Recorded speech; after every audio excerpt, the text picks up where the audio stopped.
and not have any issues whatsoever, and it'd be something that we could all be proud of. He said he was an expert. Counselor Gibson asked him during his second supplement or before the consent decree had even been signed by the judge, what experience, what other counties, what other police departments did he work with, him and Tom Stryker? And they said Seattle, they said Miami, they said Florida, other police departments. They did no such thing negotiating on behalf of a DOJ investigation. All they did was reviews.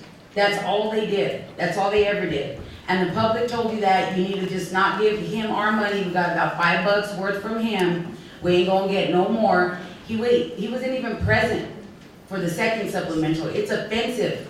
And it doesn't look like anybody's being fooled but you guys. I mean, everyone knows, he's a crook, period. He has no talent, he's no expert, and he owes the city of Albuquerque money for $350 a room nights, $100 for his dog. Meanwhile, a block over, we got somebody ODing from heroin and somebody turning a trick for the first time because she was hungry. So Greenwood needs to go home, and I don't care who's vouching for him. Y'all know Greenwood did nothing. He did nothing. He did like $5 worth of work. He still owes his money. And when he comes back to chamber, we're going to collect that money too. Thank you, President Pena.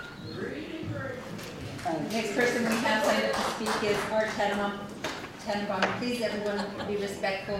No clapping. So you don't even understand your own rules? You said there's one person signed up? You don't even understand your own rules about what you've changed recently about the EC agenda. It's disgraceful. Scott Greenwood. Scott Greenwood followed. Don't interrupt me, please. I'm not interrupting you. I'm interrupting people who are interrupting you. You can reimburse my time.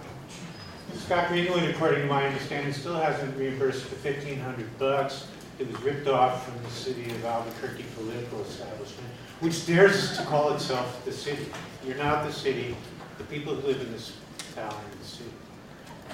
If you took this case before Judge Judy, or one of those TV judges, I'm serious, just based on the business merits alone. Never mind Greenwood's improprieties with the spending and all this other stuff. There are two violated contracts, or twice violated contracts, and there are contradictions. The city attorney says that we need Greenwood, but the city attorney claimed that we couldn't get in touch with Greenwood. Greenwood didn't submit the invoices monthly, as was a real issue of contention 1 year ago. It's really disgraceful. And as Ms. Vargas pointed out, there are people struggling day to day to survive in this city.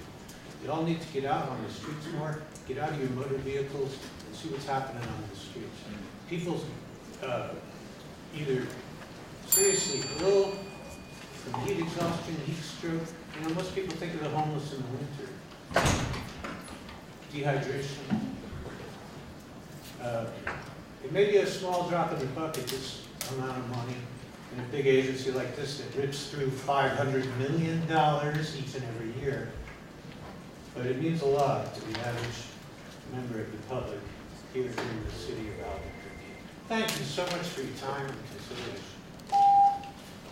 Thank you. Next person we have to signed up to speak is Ms. Geraldine Amato. And just for the record, I had received this with the public comment sign-up sheet with Dinah Vargas, and we later added Mr. Tannenbaum and Ms. Amato. So Ms. Amato, can you come up to the podium, please? Thank you.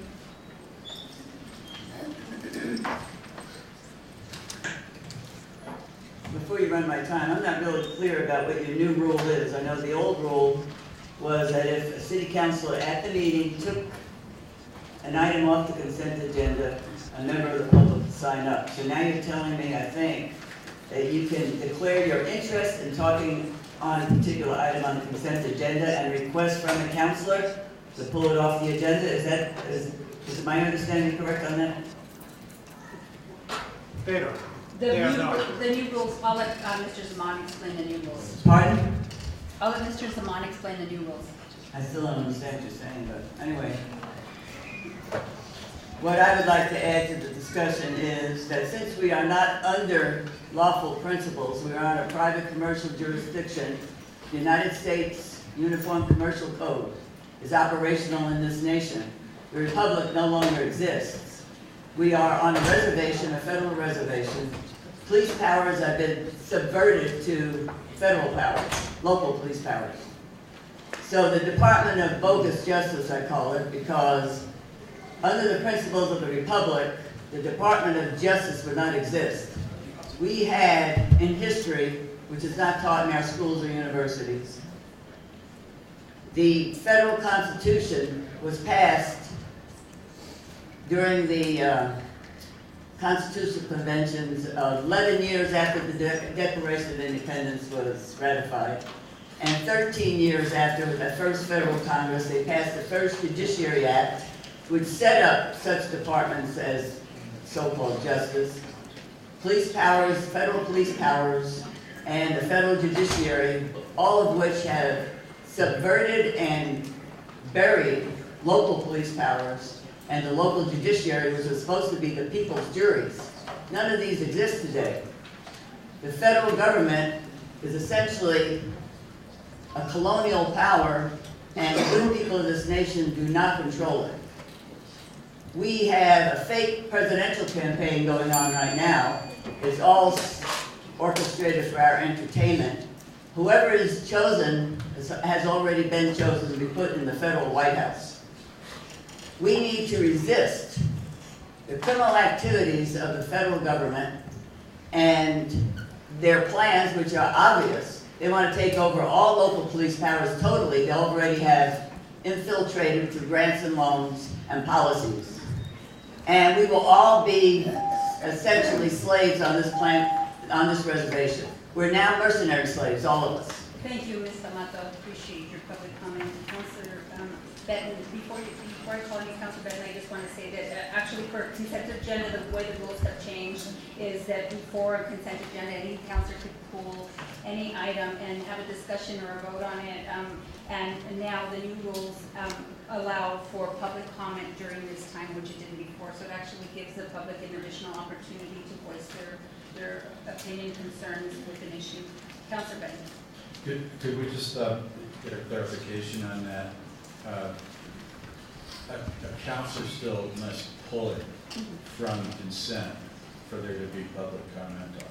And, right. and a person would have needed to have signed up for that item prior. Is that correct? Madam Vice President, Councilor Benton, that's exactly correct. And as a matter of fact, the rule is slightly more narrow than that. Of course, the council, when it voted on its rule change to move consent before public comment, recognized that some people may want to come down and speak on an item that's on consent.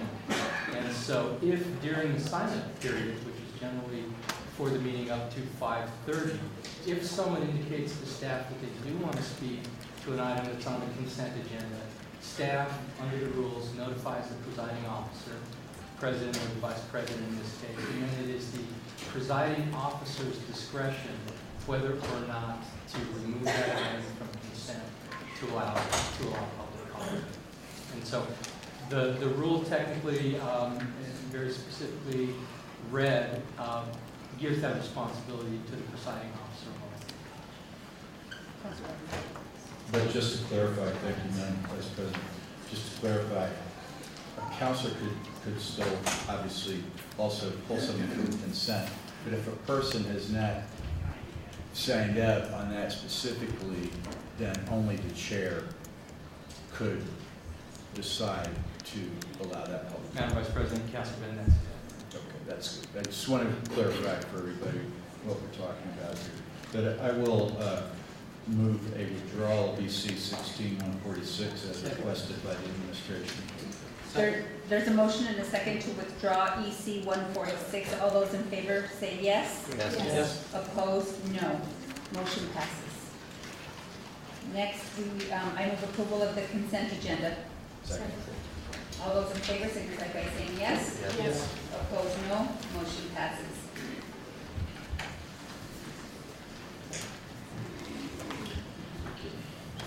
The The cries for justice fall on deaf ears as the brain-dead DOJ and Judge Brack continue to shove the worthless, gutless, toothless, do-nothing consent decree down the throats of an uneducated and misled Albuquerque population. This is not about the people of one district or another, as the DOJ continues to cause division. This is about we the people in the state of New Mexico and the United States of America, not just the homies in one district. Besides, if one does not live in Councilor Benton's district, he considers you something that he scrapes off the bottom of his shoe. And President Barack Obama doesn't give a damn about the situation of killer cops here in Albuquerque. The abortion of the American flag signifies the thin blue line, signifies nothing but division amongst the people. It's not us against them. The thin blue line symbolizes good cops from the bad cops, and there are more bad cops than good. Shut up, Mrs. Huntsman, as you cannot or cannot possibly know what you're talking about.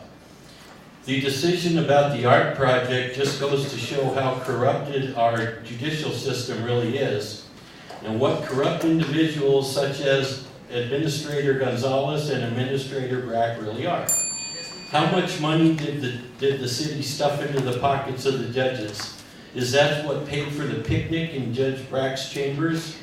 It's time to get rid of the DOJ, Chief Eden, Mayor Perry, Hernandez, and the rest of the lying mob, as all parties are not interested in making changes necessary to save the city of Albuquerque from its own destruction.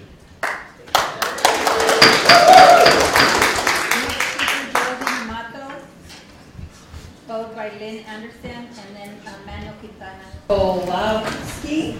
Sorry, Simon. Followed by Clifton Chadwick.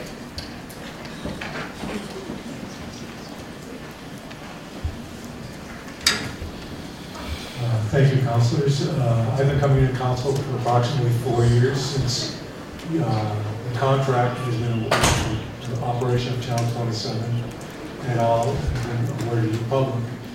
After the contract was awarded, I went to public to discuss the possibility of doing the program there.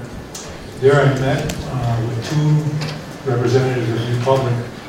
One who told me that he would decide what was considered good content. Basically, it sounded like a censor. And this had been a former employee of the federal government, I believe the Defense Intelligence Agency. And I'm not a government employee. If I wanted to be told by, what I consider a spy agency, what I can say or what I cannot say, I would have gone and joined a long, long time ago. But so I left, and I've been coming here ever since and asking council, because I take council seriously. Council at that time voted and gave the contract to New Public. And the administration, when asked why, they said we're going in a different direction. And here we are 4 years later, non-compliance. Well, last Friday I went to a meeting at New Public, and I'd say there were 10 of us there, and I was asked to go to the meeting by Willard Hunter, and to discuss the possibility of having a show on Channel 27 operated by New Public, and this is my second time attending it. During the discussion, Rick Metz of New Public goes, just between us, council's a joke. And if I had known that they thought of you as a joke, I would have not worried about that, but I take you people seriously. Maybe the administration doesn't, maybe you public doesn't, but I take you seriously, and I take the guidelines seriously. Thank you. Thank you. Next speaker is Clifton Chadwick, followed by Barbara Grotha, followed by Susan Deichel, and Daniel Amendares.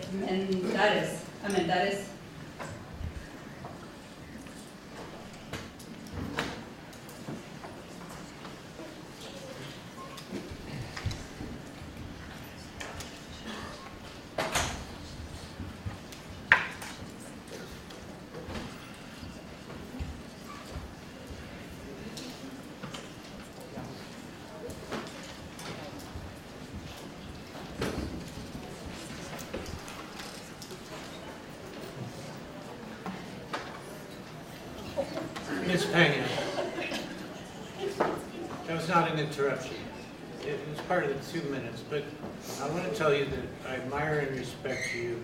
When you called me out, you were decisive and clear in your directive, and you gave me the second warning.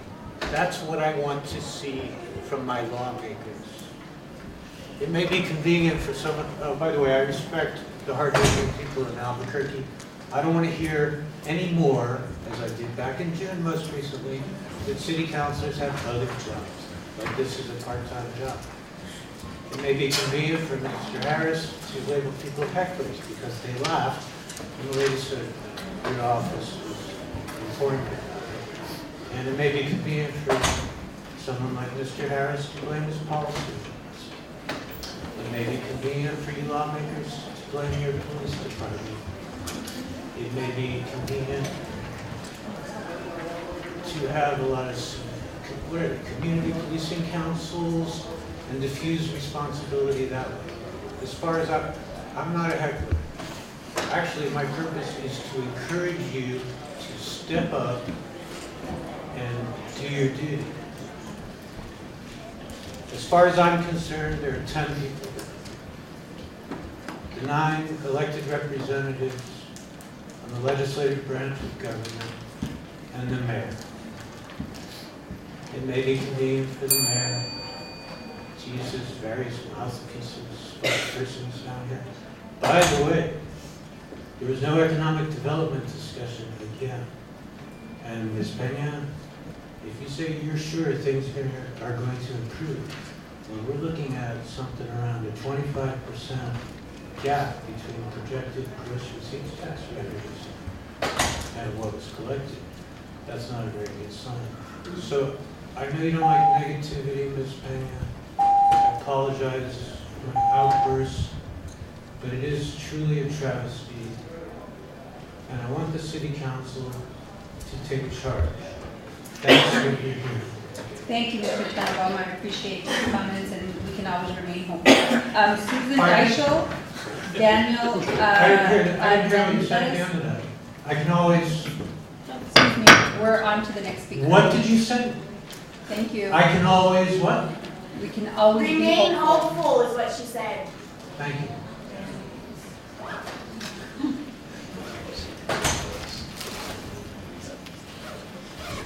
Welcome. Good evening, thank you, Madam Vice President, Council.